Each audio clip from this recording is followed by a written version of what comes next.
exactly is a ketogenic diet that is functional for you? And I think the answer to that question starts with how you define a ketogenic diet in the first place. And so, I really wanted to frame this up.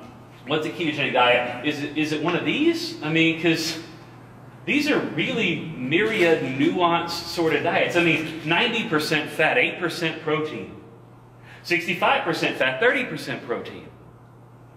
Yeah, you can hear 75% fat, 20% protein. No, but here you've got nothing but ground beef or mince, for those of you, if you ever watched this from England, because I didn't know what that word meant until a few years ago. Above it, it's basically fat. If this wasn't completely washed out, you would see that we've got eggs, which are a relatively good source of protein, but this is sliced butter, sliced cheese, mayonnaise, I think, and sour cream. Which one of these is a ketogenic diet? And the answer to that question is, everybody, all of them. Why? Because it really depends. Are you doing a ketogenic diet because you have cancer? Because you suffer from epilepsy? Are you doing a ketogenic diet because you have a job in which for 48 or 72 hours you were in an incredibly high stress environment? Consider our special forces in the military.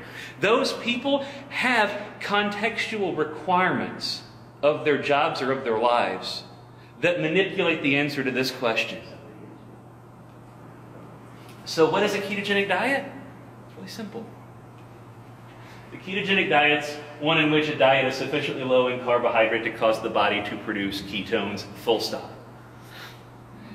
And we want to start putting labels or wrappers around it, then what you've done is you have, and forgive me, I love to study scripture, so you have to apologize, you have inserted exegesis into exegesis. What you have done is taken the letter of the law definition of the word. It is very much the Bill Clinton, that depends on what the definition of the word, You have taken something that is very black and white, very simple to define. It's right there. The ketogenic diet is one in which the diet is sufficiently low in carbohydrate to cause the body to produce ketones.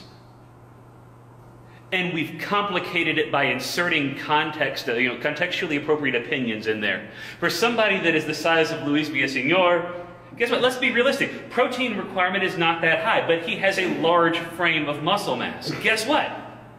He's probably going to be able to handle substantially more carbohydrate and substantially more protein than somebody who, weighs 85 pounds soaking wet, who's, loading up on calories. Here's the problem. Guess what? Their content of their diet will be substantially higher on a per calorie basis from fat. So we need to be very, very careful that as we consider what a ketogenic diet is and what an optimal ketogenic diet is, that we understand the context of the individual that's asking the question before we answer it. And if we don't, then we need to stop talking. Because a ketogenic diet is one in which a diet is sufficiently low in carbohydrate to cause the body to produce ketones. Period.